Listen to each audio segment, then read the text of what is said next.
दोस्तों नमस्कार। जैसे कि हमें पता ही है कि कल से एडिलेड में दूसरा टेस्ट स्टार्ट होने जा रहा है, जो कि डे नाइट है, 5 दिन का डे नाइट टेस्ट मैच है। तो उससे पहले हमारे कप्तान रोहित शर्मा की प्रेस कॉन्फ्रेंस थी, जिसमें आज सबसे पहले तो हम अपने कैप्टन को बहुत मुबारकबाद देना चाहते हैं, क्योंकि वो फिर से पिता बने हैं एक एक बेटे के। और आज चूंकि प्रेस कॉन्फ्रेंस में बहुत ही अच्छी अच्छी बातें की, बहुत ही दिलदार बातें की उन्होंने अपने यंगस्टर को के लिए बहुत अच्छी बातें की, लाइक गिल, यशस्वी जायसवाल, ऋषभ पंत, इन सब के बारे में स्पेशली वो बात की कि कैसे न्यू जनरेशन हमारे आगे बढ़ रहा है और न्यू जनरेशन मेरी क्या सोच रखती है मैच के बारे में, क्या सोच रखती है कि हमें सेल्फलेस होके खेलना है, मैच जीतने के लिए खेलना है। तो उन्होंने अपनी जनरेशन और आज की जनरेशन का डिफरेंस बताया, और साथ ही उन्होंने ये भी बताया कि जो हम 11 प्लेयर्स हैं, हम 11 का जो रोल है, अगर वो हम अपना सही से करते हैं तो डेफिनेटली पर्थ का रिजल्ट जो हमने पर्थ में किया वही रिजल्ट हमारा एडिलेड में होगा। बाकी तो सब ऊपर वाले के हाथ में है। सो लेट्स, चलिए देखते हैं आज उनकी प्रेस कॉन्फ्रेंस, उन्होंने क्या बड़ी बड़ी बातें की है। रोहित, हमेशा ये कहा जाता था कि ऑस्ट्रेलिया का दौरा फर्स्ट ओवर किसी भी यंग बैट्समैन के लिए बहुत चैलेंजिंग होता है, लेकिन पिछले कुछ सीरीज़ में हमने देखा, चाहे गिल को देखें या पंत को देखें या जायसवाल को देखें, पहली सीरीज़ में जिस आसानी से ये अडेप्ट करते हैं, उसका क्या रीज़न रहा है? आप कैसे एक्सप्लेन करेंगे? क्योंकि ये कई बार लोगों को लगता है कि T20 वाले फॉर्मेट वाले प्लेयर टेस्ट क्रिकेट में वो भी ऑस्ट्रेलिया में एडजस्ट नहीं करेंगे। कल आप बात भी कर रहे थे जायसवाल के साथ, तो किस तरह का कॉन्वर्सेशन होता है? नहीं, देखिए, अभी आजकल के जो लड़के हैं वो काफ़ी फियरलेस है, ज़्यादा बैगेज लेके ट्रैवल नहीं करते। बैगेज मतलब सूटकेसेस नहीं यहाँ पे। तो जायसवाल, गिल, पंत, ये लोग अलग जनरेशन के क्रिकेटर्स हैं। जब आए थे पहली बार ऑस्ट्रेलिया, हमारे दिमाग में सिर्फ यही चीज़ चलता था कि कैसे हम रन बनाएंगे, अपने आप पे हम ज़्यादा प्रेशर डालते थे।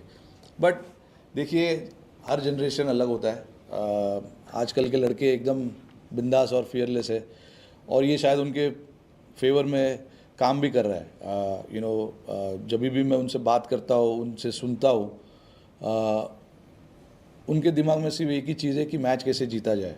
ये नहीं कि मैं कैसे 100 बनाऊँ, मैं कैसे 200 बनाऊँ, मैच कैसे जीता जाए। अगर जब आप ऐसे सोचने लगते हो तो परफॉर्मेंसेस, इंडिविजुअल परफॉर्मेंसेस अपने आप होता है। क्योंकि अगर आपको जीतना है तो परफॉर्मेंसेस डालने पड़ेंगे, ये ऑटोमेटिकली होता है। तो बट अगर आपका सोच ऐसा है कि आपको मैचेस कैसे जीतने हैं, सीरीज़ कैसे जीतना है, टूर्नामेंट्स कैसे जीतने हैं, अगर आपका पहला फोकस ये है तो ऑटोमेटिकली जो बड़े बड़े रन ये लोग बनाते हैं वो सेकेंडरी है। पहला उनका प्राइमरी फोकस है कि मैच कैसे जीता जाए, मैं कंट्रीब्यूट कैसे करूँ। अगर बैट से नहीं कर पाया तो फील्डिंग में क्या कर सकता हूँ, बॉलिंग में क्या कर सकता हूँ। तो आजकल के लड़के लोग ऐसा सोचते हैं, which is a very very good thing. किसी ने, आई डोंट नो कि ये सब चीज़ों के बारे में ये लोग कोई बात करता है इनके साथ या कोई इनको बताता है। ये इनका नेचुरल माइंडसेट है। जब भी ये टूर पे आते हैं तो इनका माइंडसेट ऐसे ही होता है कि मैच कैसे जीता जाए। तो आपने कल क्या बात की जायसवाल और पंत से? वो मेरे और उसके बीच में वो थोड़ा पर्सनल बात है यार, वो मैं नहीं शेयर कर सकता। Thanks. Yeah, look, for Washi, since he came and played here in Australia way back in 2021 in that Gabba series, where he got few wickets and he scored those crucial runs as well.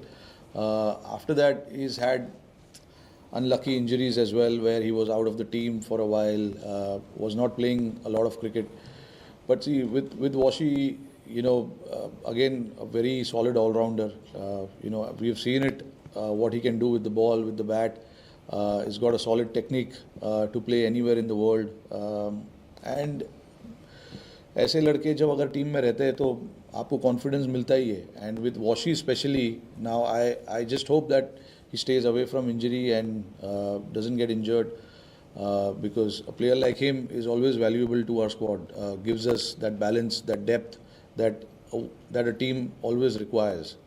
So with Washi, I can see his graph from here going up only. I don't see him going down unless there is an unfortunate injury, but he's got all the tools that is required to find success at international level. He's got everything that is required.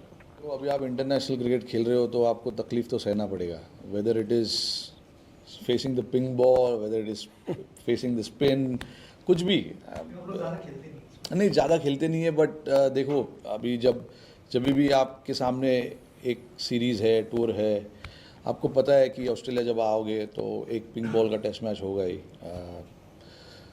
तो अभी जैसे मैंने अभी इसके पहले question में वो answer किया कि अभी लड़के इतने मेंटली स्ट्रांग है, adaptation is not a problem any more.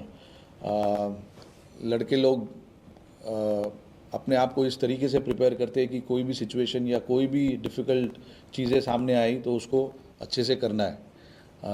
तो डिफ़िकल्ट होता है, बट आप क्रिकेट खेल रहे हो हाईएस्ट लेवल पे तो चीज़ें आपको इजीली नहीं मिलेगी, आपको डिफ़िकल्ट चीज़ें करने पड़ेंगे। पर्थ में जो हमने टेस्ट मैच जीता, काफ़ी डिफ़िकल्ट चैलेंज था, हमारे कुछ प्लेयर्स नहीं थे, एंड चैलेंजिंग कंडीशन। हमने जाकर वहाँ पे क्रिकेट खेला, सर नीचे रख के, जिसका जो काम था वो उन्होंने किया और हमने रिज़ल्ट हमारे फेवर में लाया।